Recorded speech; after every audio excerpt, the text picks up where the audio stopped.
As Paro's world begins to deteriorate, he just doesn't seem to have the skill set to be able to face the new reality.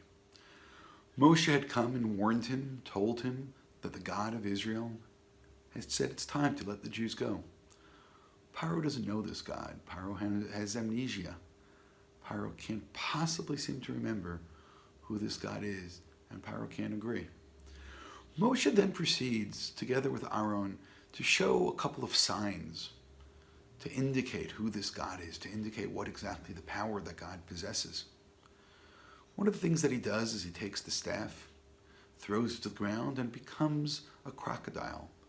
Now remember, a crocodile is one of the symbols of Egypt. His wizards or magicians or sorcerers, they do the same, and they take staffs and throw them to the ground.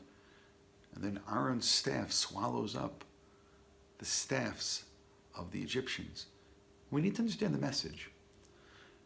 If the crocodile is a symbol of Egypt and Egyptian power, the staff of the shepherd is a sign of the Jews.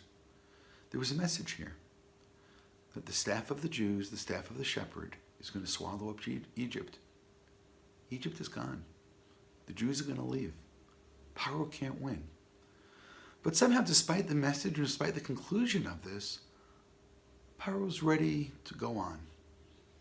He strengthens himself. He can take it. And then the plagues begin.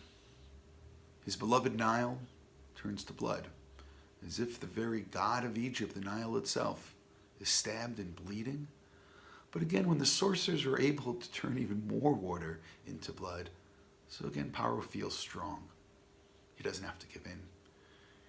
Even though at this point, he should be reeling and bleeding, suffering. And then the frogs, another symbol of Egypt. The frogs are all over the place, out of control. But again, because the sorcerers can imitate this, Paro feels okay. And then we get to the next plague.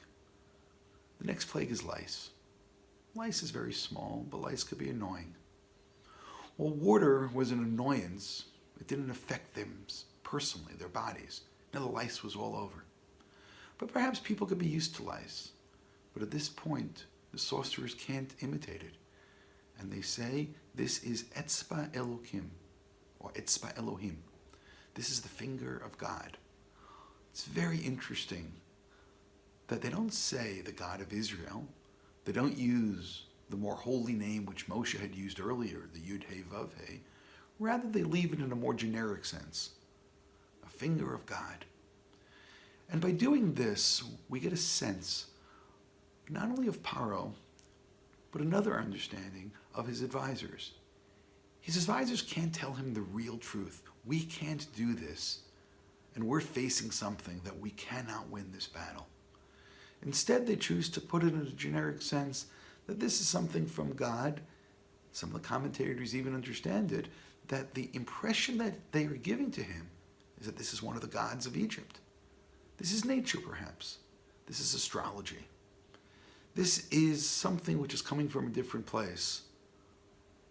But it sounds as if these are the type of yes men who can stand up to their leader and tell him, it's time, it's over.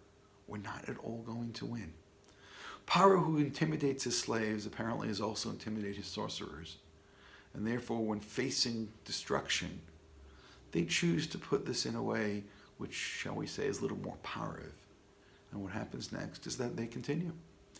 They give him the gumption to continue and face a fourth and a fifth and a sixth and a seventh plague and onwards. Paro stands here, and Paro takes all of this abuse because he's so stubborn, because he can't read the situation properly, because he can't understand that there's something which is more powerful than him and all of the gods that Egypt believes in. Now the creator and the sustainer of the universe is staring against him and just daring him in a sense. Part of the plan over here is for the Jews to learn that all of these gods, as it were, have no power. In order for this to happen, Paro, who's a willing participant, during the first 5 plagues, he hardens his own heart, as it were, because he refuses to give in. It's only after those first 5 plagues when Paro then is helped by God to continue this process.